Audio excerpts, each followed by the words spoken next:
жоспарлар бар. Ол болмақ болады да. Осы орайда бір сұрақ, жаңа инфрақұрылым деп отырсыз, жаңа кедергісіз ортаны қалыптастыру деп жатсыз. Осылардың ішінде жаңа пандустардың жабдықталған айдан анық қой. Ал ендеше көзі көрмейтін заключаттарға арналған тактильді плита, тактильді дорожка, немесе жаңа для слабовидящих, сары, түсті, цветоотражающий, тұтқалар, жаңағы брайль желісі бойынша жазылған есіктің сыртында, ішінде кім қандай кабинетте отырмақшы, кім қандай лауазым көрсетілімдер болады ғой, білесіздер ғой. Сондай қаншалықты сіздерде орнатылған? Мен айтайын. Мен танымышымда. Таныстырып кетіңізші, біз танымайтын бармыз. Учеша финансысына жұмыспен қамту әлеуметтік бағдарлама бөлім басшысымын. Бұл жерде бізде 63 ғимарат бар дедік қой, мына 62 ғимарат әлеуметтік нысан. Олардың көбінде пандус жасалмағандықта біздер Аманат партиясымен бірге общество инвалидов бар, осы қазір жоқ болды бізде барынша ұқсайды. Бәріміз мониторинг жасап жүрген мекемелердің бәрі. Осыған сәйкес мониторинг жасалғанда көптеген мекемелерде жаңағы көшеміз шықты мысалы. Гүлжанат Айсайдың бастығы. Дұрыс жасақталмаған, соның бәріне қайтып барған кез болады. Қайтып не жасады, бәріне ескертпе беріп қайтып архитектурамен. Қазір осы бір мекемені налогты арыз беріп қойды департаментке, Құсари Бауыр Барынша өзі беріп арызды. Арызда кіре алмаған үшін осы акиматтың ғимаратының өзінің көз көрмейтіндерге тактильді лентасы дұрыс жазылмайтын болып, кеше алдыртып, қайтып қаржы бөліп жасайын деп жатыр бүйір самарқұлда. Сондай мекемелер бар. Мектептердің бәріне қазір қаржы бөлінді, олардың бәрі қайтадан жасақталып жатыр қазір. Сондай мекемелер көп болып тұр. Сосын бізде Қазпочтаның ғимараты болды, Қазпочта ғимаратын қазір пандусы дұрыс емес болғасын, басқа зданияны алып, сол пандустардың бәрін көз көрмейтіндерге бәрін жасайын деп жатыр. Осындай жұмысымыз бар. Ал біз қазір жиналыстан шыққаннан кейін сол жерде қарап шығуға мүмкіндік бар ма? Жоқ, орысарымыздар қарап шығуымызға болады. Олардың бәрі енді көрдіңіздер, көбінде Тапсырылған инфрақұрылымдар бар ма? тапсырылған инфрақұрылым бізде 2 детсад бар қазір. Сол жерге барып шықсаңыздар, мысалға налогты біз неге департаментке беріп қойдық, проверка жасап ол департаментке сөйлестік. Барыншаны өзі берді, барлық кіре алмаған себеп.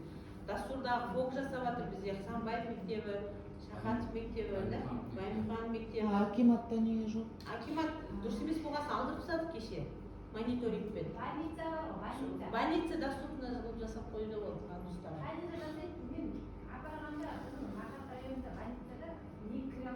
Жоқ, поликлиника тұр ма? Жоқ, лифті негізі жасап тұрды мониторинг. Қазір сіздерге сөз береміз де, құрметті мүгедектігі бар адамдар, бір алдыңынан билік тыңдап алайықшы.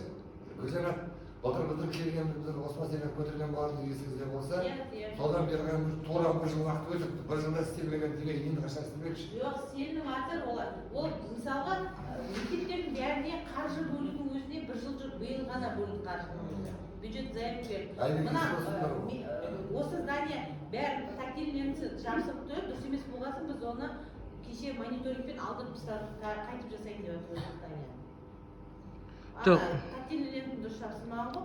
Сосын мен азаматтардың көбіне жаңағы ғимарат иелеріне Айбектің номерін бердім, Айбек сізге хабарласып. Жоқ, ешкім хабарласқан жоқ. Жоқ, мен просто сұрақ қояйыншы сізге.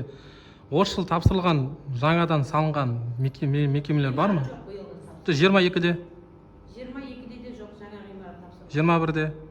21-де жоқ. Үйлер болсын салынды. Жаңадан үй салынды, бірақ олай тапсырылған жоқ. Вообще сонда жаңа мақатта 2015, 16, 17 вообще ештен тапсырылған жоқ па не? Ғимараттар бар ғой, бірақ мысалға 60 үйлікті тапсырамыз еді, әлі тапсырған жоқ бірақ. Анда ЖКХ бар, ЖКХ бар ғой, иә? Бар. Жилищный болар қандай құрылысқа жауап беретінсіздер ғой, иә? Қабылдап алатынсыздар ғой? Иә. Ендеше сол тұрғын үй құрылыстарының жобасының ішінде көз көрмейтін жандарға арналған проекті бар ма? Себебі бұл біздің есіміз кім болады? Есім Айдар. Біздің мына Нұр Отан партиялардың басы дейміз, мемлекеттің басы дедік. Оның бер жағынан Нұр Отан құрылған бұл. Енді Аманат партия халыққа жаманат келтіруде екенін көріп жатсыздар ғой. Аманат партиясының тарапынан кедергісіз келешек жобасы ең басты жобалардың бірі. Ал сөйте тұра Аманат партиясының ғимаратында бар ма дәл осы айтылған мүгедектерге арналған жаңағы жүріп тұруда қиындығы бар, мүгедектерге арналған нелеріңіз бар ма?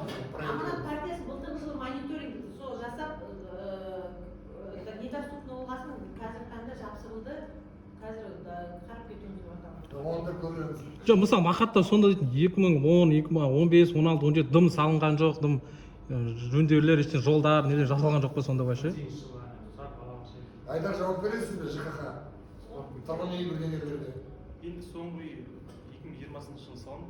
Дасорге 2020 жылы салынды. Соңғы алыс пәтерлі үй. Оны жасалатын құрылыс бөлімі ауданы қабылдайтын сол біздер үйді қабылдап жоқ. Біз бере алып азаматтарға кезекпен береміз. А спорт кешендері не салынған жоқ па не? Құрылыс бөлімінде ол біздер. Құрылыс бөлімі бар ма мұнда?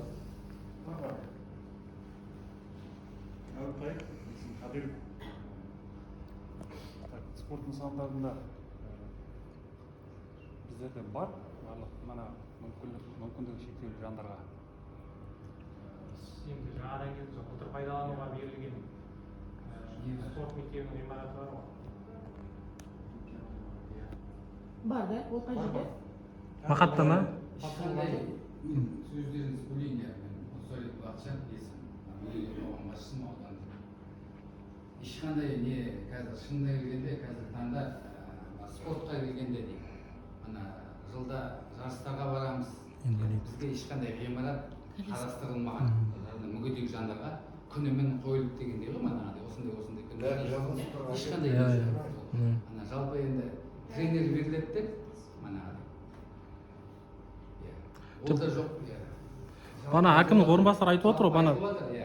Қарастырылып жатыр да, анау дейді, мынау дейді, общем, досоққа сол кісінен болып, біздерге мына мүгедек жандарға здание, ғимарат сұрап, әкімшіліктен де, бәрінен де, олар бәріне де. Пока ешқандай бөлінген жоқ, пока қарастырылған жоқ. Алла бұйыртса алдағы уақытта жасалынады деп отыр. Бана әкімнің орынбасары айтты ғой, 63 бана доступный объекті тапсырылды деп. 2021-де 10 дедіңіз, 2022-де 15 дедіңіз ғой да? Жалпы бейімделген деп. Енді 22-де бейімделді дедіңіз ғой. Осы жылы 5 ғимарат порталға салынды дедіңіз. Сол 5 ғимарат Мақатта ғой да? Мақаттың ішінде ма жалпы? Ау? Біздің аудандағы Жоқ, Мақаттың өзінің неше ғимарат бейімделуге тапсырылды жалпы? 22 болсын, 23 болсын. Мақаттың өзінде, просто барып келіп мүмкіншілік Дасо районға неге шықпайтындай болды да? Иә, мана 15 ғимараттың барлығы осы аудандағы ғимараттар, соның ішінде просто порталға салынғаны да, енді уже салынғасын, ол жасалып тұр, манағы мүмкіншілік шектеулі адамға толықтай мүмкіндік бар деген сөз ғой. Дұрыс емес пе да? Көріп жатқаным? Порталға салынса егерде мүмкіншілік. Бізде қазір 2 детсад, Жоқ. партиясы, сосын 2 вокзал доступны. Бесеу доступны да? Сол порталға салынды да? Порталға салынғасын, ол порталға салынғаннан кейін мүмкіншілік шектеулі адамға кедергісіз кіріп шыға алады деген. Түге біздер қазір мысалы біздерде доступны ішінара болып тұр, бұлар полностью жаңа доступны деп салды. Полностью доступны. Тапсырылды ма? 2 вокзал, 2 балабақша. Тапсырылғандар. Действующий здание ғой? Енді неге салғасын, порталға салғасын, доступный деген сөз ғой. Тұрсыздар ма соны қазір барып? Барамыз бұйырсын. Болды. дұрыс, бірақ та жаңа басшысы іссапарда болып отыр. Сосын жаңа жауапты маман ол да іссапарда деп отырсыз да? Шақыртшы Дулат кезін. Дулат Ғалымжанов деген ол әдіскер ғой, тәрбие жұмысшы. Ербол мырза, просто айтайын да, біз дейтін енді кешіріңіз, қарапайым халық ретінде, қарапайым халық біз былай түсінеміз сіздерді да, жалпы. Президентіміз айтып жатыр, тапсырмалар беріліп жатыр, үкіметтен ақша бөлініп жатыр. Бірақ мына жергілікті жерде ол жасалмайды. Жергілікті жерде жасалмағасын біз дейтін, мен мысалы өзім көзі көрмейтін азамат ретінде президентті не істемеймін, жамандамаймын, билікті жамандамаймыз. Бірақ сіздерге біз дейтін айтамыз. Не деп айтамыз? Неге үкіметтің беріліп жатқан нәрсесін тиісті деңгейде, тиісті дәрежеде жасамайсыздар деп. бана сіз өзіңіз сөзді бөліп жіберіп жатсыз, басқа нәрсе істеп жатсыз. Ол дейтін біз үшін уже таңсық нәрсе да. Себебі дейтін қайға жерге барсаң да бір-бірін жақтап шығады, тағы басқа бірдеңе шығады. Мына жерде дейтін қалада жасалмаған нәрсе районда ол жоқ екені анық. Бірақ соны біз жеткізуіміз керек, облыс әкіміне айтуымыз керек, облыс әкімі білу керек. Сіздер дейтін былай көз жұма жауып тастағанмен ол дейтін ол шешілмейді ғой. Сіз біз дұрыс түсініңіз да просто. Рахмет. Біз жалпы біз ешкімге, билікке, неге ешқандай ренішіміз жоқ. Просто тиісті нәрсе жасалсын дейміз да. Онда ана кісі келгенше жаңағы білім саласының маманы келгенше, білікті маманы ана денсаулық саласында қандай өзгерістер қандайықшы денсаулық саласында. Мәке, мен айтып кетейінші мына жерде. Мен жаңағы жұмысқа барысында университет доступность жасау, Айбек. Біз осы мәселемен қашаннан бері айналысып келатырмыз. Доступность жасау. Бірақ нәтиже жоқ қой енді. Мысалы, ғимараттарға барамыз. Біз жаңа көз көрмейтін бір адамды, коляскадегі бір адамды алып бәріміз барамыз. Оларға ескерту беріледі. Ескертуден кейін, екі ескертуден кейін кешегі мәселе нағыз жасамаймын деп жасап жатыр. Біреулер мысалы қаржысын бөліп жасап жатыр, бастап жатыр. Жасамаймын деген мекемені Бақытжан өзі арыз жазып жіберді.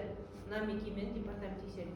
Бірақ негізі басынан басталу керек сияқты. Ұсыныс сіздер ұсыныс айтасыздар ғой. Мына ПСД жасағанда ПСД-ға обязательно қосылмай, көп жерлерде қосылмайды ол мәселеде. ПСД экспертиза неге өткізеді екінші мәселе. Жаңа ғимарат салып отқанда түгел тек қана көз көрмейтін жаңа тірек қимылы бұзылған емес, құлақ естімейтіндеріне бәріне доступность жасау үшін ПСД-да обязательно салыну керек сияқты. Осы мәселені үлкен мәселе алып көтеру керек сияқты. Себебі бұрынғы зданияларды да жасағанда штрафы да мысалы азғантай ғана штрафы. Ол штрафы ғимараттың иелері алады да келесіде жасамай тағы отыра береді. Сондықтан осы мәселені үлкен қылып көтеру керек сияқты. Архитектураға түгел, мысалы біз совет мониторинг жасайды, бірақ біз маман емеспіз оны. Білесіздер, біз архитектура қасымызда жүр бізде. Бірақ негізі архитектура осыны жаңа обязательно қою керек сияқты. Обязательно. Талап қою керек. Иә, талап қою керек сияқты. Нағыз қатты талап болмаса, бұл мәселе мысалы жалғыз біздің ауданда емес, барлық жерде шешілуі қиын. Бәрінде солай, бәрінде солай. Менің ұсынысым сіздерге айтып отырған. Сіздер ары қарай жоғарыға жеткізесіз. Біздерде де бұл жақтан ұсыныс айтылды. Департаментке жазылды. Департамент бар ғой, қамысқа тексереді. Иә, министерствоға қарайды. Соған айтылды осы мәселе. Біз бұл жерде нақты біз қатты кәдімгі жұмыстануымыз керек сияқты бұл мәселемен. Жалғыз біздер барынша жұмыстанып жатыр, жұмыстан бастап жатыр. Мектептердің бәріне қазір қаржы бөлінді, бәрі жасап жатыр, цемент түгелімен. Сондықтан бұл мәселені үлкен мәселе қылып қою керек сияқты. Сіз қазір кәсіпкерлерді айтып жатсыз да, жалпы әлеуметтік инфрақұрылымдар бар ғой, соларда да жоқ қой. Ол сіздерге қарамайсыздар. Келісімді қолдайды деп едім, жалпы совет басшысының аманат партиясының архитектурасы бар, мүгедек қоғамы бар, зағип жаны бар, тірек қимыл, бәріміз мониторинг өткізудеміз, жұмыс жасалынып жатыр. Жақсы неде. Манағадай айтып отырмын, налоговойға департаментке үстіне жаздық, манағадай Алла қаласа, онда манағадай неғылайын деп отыр. Мектептерден де бәрінде тексерудеміз. Сіздерге мына ауданда мүгедектер жүргенде не бар ма, советник бар ма, кеңесші? Мен сөйлеймін. Еще одна срочка победа нам. Победный. Тайм победного. Победа нам, Махатаудану пока действующий советник. По вопросам инвалидности. По вопросам доступности, на доступность біздердің бір жыл емес, уже 3 жылдан бері жүрміз. Ол дейтін жалғыз дейтін жаңағы не емес. Заң бойынша қазір дейтін никто не отвечает за доступность. Вот, Заң бойынша архитектура штрафует за то, что они проверяют пандус. Архитектураны прокуратура штрафует. Жаңағы нені совесте полномочия бар, бірақ совесте специалист бар. Чтобы точно знать, тактильная плита должна лежать осылай, жаңағы звуковые маячки должны быть установлены здесь-то, жаңағы несіне, олардың специалист жоқ. Сол себептен мына заң намал жоққа байланысты мен предлагаю альтернативу. Мен, естественно, я до этого говорила, да? Доступностьті дейтін, тендермен дейтін бір лот шығару керек. Жаңағы мүгедек жанды жұмысқа алу керекпіз. Сол 3 мүгедек жан қазіргі таңда решение проблемы мүгедек жан заявление берсе тек қаралады. Заявлениесіз ол нәрсе қаралмайды. С мертвой точки ничего не делается. Әлеуметтік ақшасы ретінде беріліп тұрсыз ғой. Иә, заңнамалық қазіргі таңда. Сол себепті дейтін мен уже не раз предлагаю.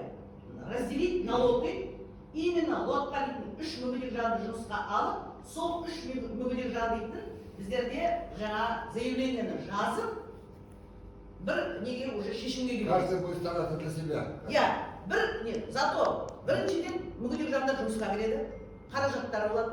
Екіншіден доступностьқа азымыз болса да неміз тиеді. Енді мен айтайын дегенім соңғы 3 жылда дейтін бюджетқа дейтін заложенный деньги, кеше досордан дейтін садиктен дейтін түрлер қыздар соғып тактильная плита алып келдік. Біздер қалай жасаймыз, қай жерден нетеміз? Айбек, мен сенің телефоныңды бердім. Как всегда, я сразу сенің визитіңді беремін. Бізде беру. Қай жерде де мен сразу, если касается для незрячих, мен сразу Айбектікін беремін, себебі он у нас занимается доступностью. Единственный опыт человек, который знающий от и до. Мен сол үшін дейтін Айбектің визиткісін осы нетін қай мекемеге барғанда таратамыз. Енді, то, что касается коммерческих объектов, бізде заңнамалық жоқ. Мына коммерческие объекты, чтобы мы могли проверять. Оған, опять-таки, мүгедек жан кіре алмаса, заявление жазат и уже с мертвой точки двигается. Лот я уже 3-й год не могу выбить. Ана жылы қалада істелінді ғой. Қалада істелді. Да, мы выбили. Мұнда дейтін не двигается это. Қаладан қандай результат болды? Қаладан дейтін біздер проехались, жаңа просмотрели ребята, зарплаттарын алды, акт выполненных работ был отправлен в Горсовет в департамент. Департамент уже не верит, свои действия там делает. Біздер в каком несі? Мынада дейтін акт выполненных работ будет Райсовет департамент. Результат қандай болды қалада? Результат малый бизнес и средний бизнес был до сегодняшнего закрыт на проверку. Департамент труда бізге дейтін ответ берді. Оны енді Горсоветтен сұрайсыңдар. Ответтердің бәрін Горсоветтен сұрайсыңдар. Ол алименттік порталға қойып, ондай лот шығару, личный траты демек. Инваговқа дейтін, кстати, кім? Айбек. Да. Өзің айттың ғой, инваговқа көп не түсіп кетті деп. Объекты, которые недоступны деньги. Да, это была работа Космурзиевой вместе с Евразией цехами. Когда-то они инвагов открывали и оғыз дейтін жаңағы пандусты тексеріп, ол тек пандусты тексерген. Ол нені тексермеген, незрячий, глухонемойдың несін тексермеген. Сол себепті не болды. Вот в таком плане. Мысал дейтін, өзіңізден ана жыл дейтін монитор жасадыңыз ғой, 3000 объекті дедіңіз. 3000 объектің нешеу, тек қана там сколько было доступно? 3000 дейтін, я сейчас тебе на память... Нет, вообще 10% деңізші жақсы. 10% по өзінің несі бар, которые доступны, которые частично доступны и которые полностью недоступны. Оны енді мына 3 мүгедек жан қол қойғасын департамент труда міндетті түрде тексереді. Но не забываем, что на тот момент у нас был мораторий. Мораториймен мы ничего не смогли сделать. Именно частных предпринимателей, касающихся именно коммерческих предприятий. Обязательно жоқ болмай ма? Бізде андай нәрседе Мониторинг, мораторий бітеді ғой, сол мезгілде можно забыть. Оны заңға қарастыру керек. На местном уровне, мысалы, Махасский район, Махасский акимат обязательно... Жоқ, заң. Это заңсыз ғой. Заң болмаса, ертең ана сентябрь ма, октябрьде заң болады, сонда обязательно соған ұсынысты дайындау керек қой бәрі. Адами тұрғыдан. Жоқ, адами тұрғыдан деген жоқ. Сауап деген тәртіп бар емес. Оны айтып, сауапты айтамыз, барған жерге бәрі. Барған жерге айттым, оны айтудан кем емеспіз. Мына Аманат партиясы, не, я Бақытжан, это сама Рита Қуантаева, это обязательно порядке осы екі ауданда жасап отырған жігіттер қыздар, олар постоянно мониторингтер жүретіндер. Ол енді мен мына жерде біреуді жоқ, мысалы мен айтайыншы да, Победа алдында біз дейтін Махамбетке бар, Индира ауданына бардық да. И там тоже Аманат партиясы мысалы байырғанда күйдегіріс келешек деп айтады ғой. Программасы ғой. Да, программа есть, ну у них, у самих вообще там нету доступной среды, да? Это одно. Сосын, біз дейтін мысалы бана департамент труда, негізі ол тексеруші орган департамент труда. Департамент труда мен біз дейтін алдында енді сондай жағдайлар болды. Біз айтамыз да, сендер тексеруші орган ретінде неге өздерің тексермейсіңдер десе, біз тексере алмаймыз дейді. Сосын біз совезге барсақ, бізде маман жоқ, біз білмейміз қалай істеу керек екенін. И ортада инвалид қалып қояды да. Көріп тұрсың ғой. Иә. Мен жаңа айтып тұрған нәрсе, заңнамалық жоқ. Мен сол когда у нас было совещание с министерством, мен айттым, поправки в законодательный проект керек. Жоқ, мен түсінбеймін да, сонда конвенция не үшін қабылдады? Надо не забывать о том, что бір заңның астында екінші заң тұр. То, который нельзя, есть второй заң, можно. Жоқ, Марат аға. Жоқ. Жергілікті өзінің басқару заңын шығарсаңыз бар, оның ішінде көптеген дүние айтылады, бірақ оны ешкім билік қарамайды. Жергілікті жаңағы заңды. Жоқ, Марат аға қараңызшы, сонда конвенция не үшін қабылдады? Соны айтамын. Сол не үшін қабылдады? Жоқ, жаңа мысалға я... Қазір дейтін мына именно по доступности, он сырой. Жоқ, сосын Марат аға қараңызшы да, мысалы... Одно решение, это когда мүгедек адам жаловаться етеді. Осы да жаман да, мысалы бір жаманы. Самое главное, мүгедек адам жалоба берсе, сужет дейтін жаңа штрафоваться. Біздер мына жеті аудан аралап болғаннан кейін облыс әкімінің алдында мен ақпарат беремін. Бәрі курсы, фейсбукқа бәрі шығарамыз. Пусть біздер аудандарға шықсын да все подряд штрафуют. Жоқ, Марат аға тоқтаңызшы, міне айтып тұрған, мына кісі видео айтып тұр да, лот қойсын, сосын солар монитор жасасын дейді. Ол тоже лишний ақша емес па сонда ол? Мысалы қалада 3000 объектімен аралағанда уверен емеспін бар ғой. Потому что хотя бір 10% іске аспаса. Зачем ол керек? Жоқ, мысалы, қараңыздаршы, инвалид неге жалпы негізі осы да біз госорган, жалпы жауап беретін госоргандар бар. Совет дедік и департамент труда социальной защиты дедік да. Негізі инвалидтердің өздеріне кіріп шығуға тиісті орта жасалу керек. Жасалу керек. А бірақ почему-то здесь инвалид ходит, жалуется, а совет и департамент сидит. Вот именно. Осында мен түсінбейміз да. Осы таңда дейтін, пока инвалид не пожалуется на это здание, это здание не сделается. Он жерде дейтін, кім болсын, он жерде, мін жерде, не болсын, райсовет, горсовет болсын, олардың құқыларында жоқтар се. Конечно,